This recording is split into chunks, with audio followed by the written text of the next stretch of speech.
Les erreurs fréquentes des femmes de 30 ans pour avoir un bébé. À 30 ans, beaucoup de femmes se disent « J'ai encore le temps, je vais attendre un peu avant de penser à un bébé ».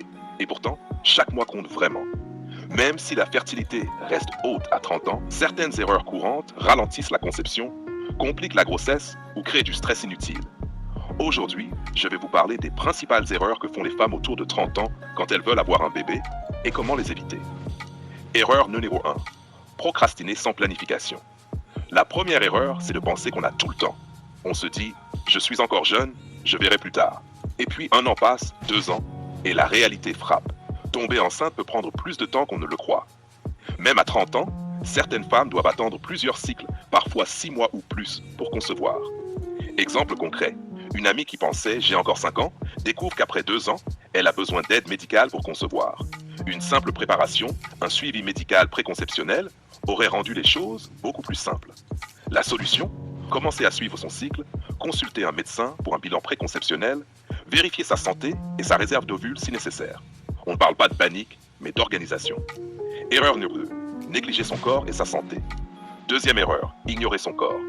Certaines femmes se lancent dans la conception sans bilan médical, sans vérifier leurs carences ou leur état hormonal. Tabac, alcool, stress chronique, manque de sommeil. Tout cela peut compliquer la conception et la grossesse. Exemple terrain, une femme tombe enceinte mais développe un diabète gestationnel qu'elle aurait pu anticiper avec un suivi médical simple. La solution est simple, prendre soin de soi avant de concevoir.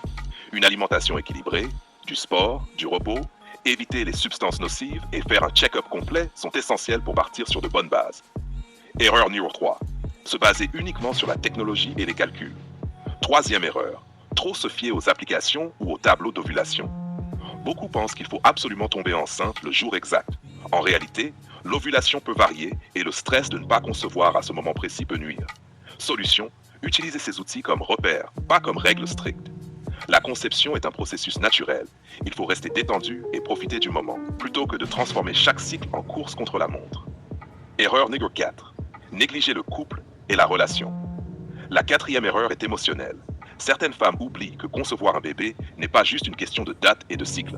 Le stress relationnel, les disputes ou la pression excessive peuvent réduire les chances de conception. Exemple concret. Un couple trop focalisé sur le bébé doit arriver maintenant peut voir l'intimité se transformer en obligation et paradoxalement retarder la conception. Solution, prendre soin de son couple, communiquer, garder de la... Les erreurs les plus fréquentes. Procrastiner, négliger sa santé, se baser uniquement sur des calculs, oublier le couple et ne pas anticiper l'avenir. Le vrai compte à rebours ne commence pas avec la grossesse elle-même, mais avec la préparation, la santé et la planification. Avec conscience